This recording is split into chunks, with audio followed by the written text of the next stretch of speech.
The Roca London Gallery is designed by Zaha Hadid Architects, and as you know, Zaha Hadid is one of the most prominent female architects in the world.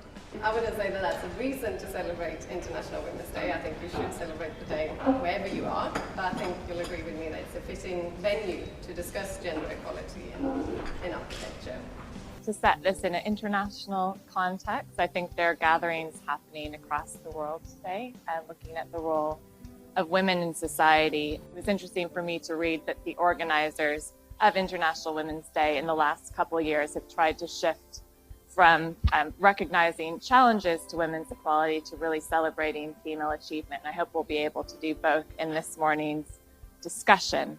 It would be remiss of us not to recognize the role that the Architects Journal have played in really spurring this debate and bringing the question of women in architecture in a British context to the fore with their issue that I think many of you will have seen, very controversial cover. It surveyed 700 women practicing in the built environment sector in the UK and raised the fact that nearly 50% of their 700 respondents thought they might be paid more if they were a man, and more than 10% said that they experienced sexual discrimination at least once a week, which are fairly shocking figures about people's perceptions of their position within the industry. What do you feel that women contribute to architecture that men don't? It gets into that whole sort of tension and debate about, there's a difference between gender equality and whether the genders are equal. And I mean, that's certainly believed, and I feel like it's an old argument or old discussion that the genders are not, they're equal, but they're not the same. And so I really believe that women approach life and move through the city and move through the world differently. A woman walking across the space, at 2 in the morning is going to have a different experience than a man walking across the space at 2 in the morning. So as a designer, you're thinking about that and bringing that to your design, whereas a man might not. It always comes back to this thing, and I think we're all quite stuck on, are we different as men and women? Is it dangerous to enforce that? But definitely there are masculine and feminine ways of doing things. And some men do things in a very feminine way, and some women, I think often I do things in a very masculine way.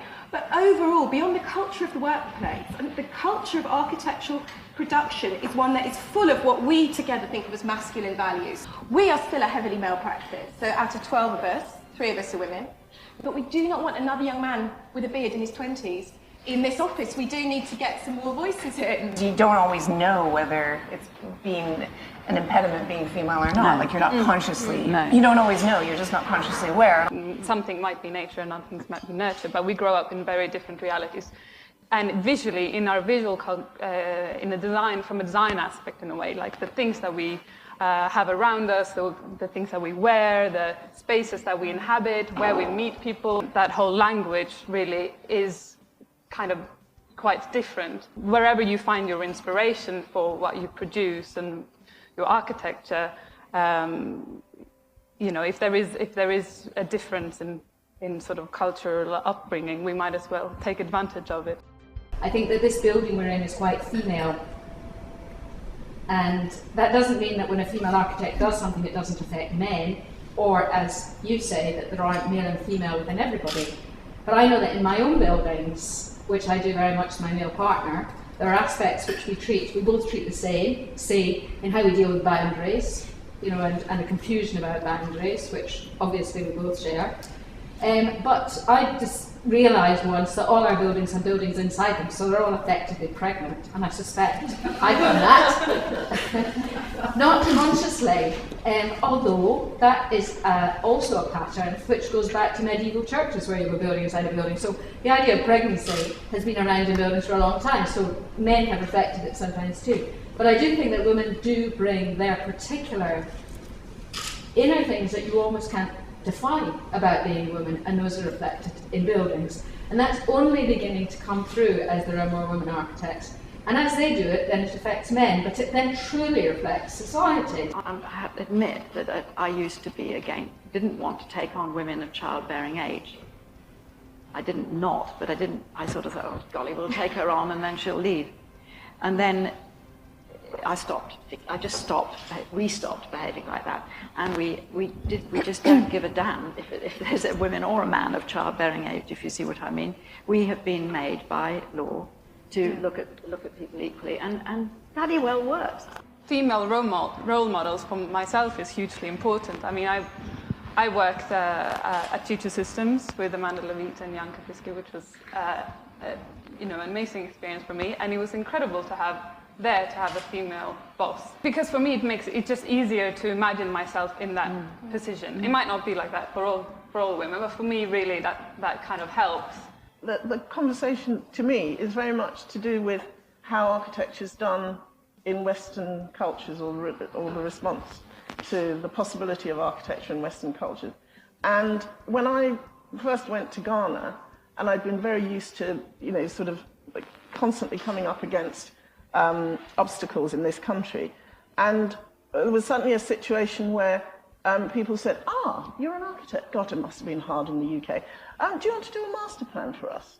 What power stations would you like to do? And I suddenly came up against my own lack of confidence, because I'd been so used to fighting against something that when the doors suddenly opened and somebody said, oh, there you are, away you go. You've been saying you can do this for a long time. And I suddenly thought, well, I'm not really sure I can do.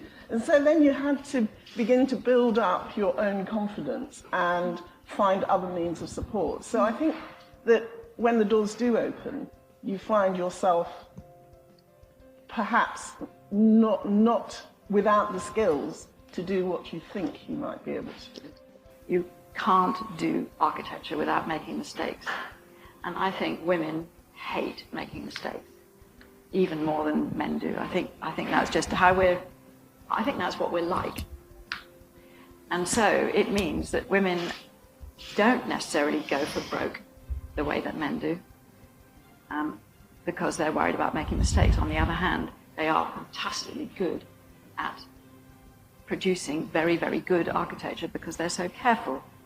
It also then leads into why, in some cases, we don't get paid as well, because I know for one, I'm just crap at negotiating salaries. I just don't even want to deal with that issue when it comes up. And you fall into that thing where, oh, well, you like what you're doing, so you don't need to get paid properly for it. I mean, but I really feel like that with that confidence that you're talking about would come a confidence to be able to, negotiate salaries and be taken more seriously at that, at that moment when you come in. So you set the ground. If we are supposed to be plotting the path ahead, is one of the kind of subtitles of the event today, I wondered if all of the panelists could give us maybe up to 3 points, very specific points that you think the RABA should be advocating to change in order to improve gender equality in architecture.